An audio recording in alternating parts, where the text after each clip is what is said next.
The quarterly forecast vanished from the projector screen. In its place, a picture of my car flashed into view, parked outside my son's elementary school. Every head in the conference room swiveled towards me. The new intern, Winnie, planted her hands on the table, her face glowing with the thrill of a righteous crusade. "Mr. Anderson," she announced, her voice sharp enough to cut glass. "I need to report a serious misuse of company property." She slapped a stack of photos onto the polished wood. "Ms. Clark has been using the company car as her personal taxi service, picking up her kid, running errands, taking it home on weekends. This is a flagrant violation of policy." The room went dead silent. A chill snaked up my spine, despite the stuffy air. I almost pitied the girl's wide-eyed ambition. She was right about one thing. That was my car. My six-figure luxury sedan, which I'd lent to the company 3 years ago so we could impress clients. Free of charge. Winnie flipped to the next slide, a spreadsheet. I've run the numbers. Based on her commute and personal trips, she's costing the company thousands a month in fuel and depreciation alone. She turned to the man at the head of the table. "Sir, we're supposed to be cutting costs, not funding a manager's lifestyle. This needs to be dealt with." All eyes landed on Noah Anderson, my old college friend and the CEO of the company we built from nothing. I remembered the nights we couldn't make payroll, when I drained my savings to keep us afloat. I remembered handing him the keys to this very car, brand new, saying,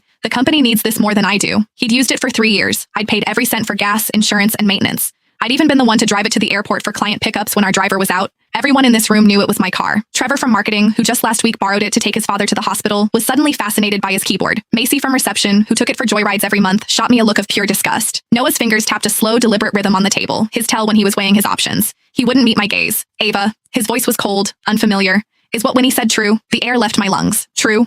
Was it true that a year ago I'd mortgaged this car to cover salaries and he'd clapped my shoulder saying, "You saved us, Ava"? Was it true that 3 years ago he promised, "When we make it big, I'll buy you a new one"? He was really asking me this. My voice was steady when I finally spoke. "What do you think, Noah?" He looked away. "The evidence is clear, and rules are rules, Ava. Even for a founder, public and private have to be separate. That's the bottom line." He took a breath. "Hand over the keys. The car will be managed by admin from now on. As for the costs Winnie calculated, finance will deduct them from your salary." A triumphant smirk bloomed on Winnie's face. "Mr. Anderson is right. I think Ms. Clark owes the entire company an apology too." Noah waved a dismissive hand. "A company-wide email will suffice." An email, a salary deduction, and he was taking my car. I looked at his familiar face and saw a complete stranger. I didn't argue. I didn't pull out the title from my bag and slam it on the table, because I finally saw it all clearly. Winnie was just a pawn, desperate to climb the ladder by stepping on me. Noah wanted my car, and he was using a clueless intern to steal it in plain sight.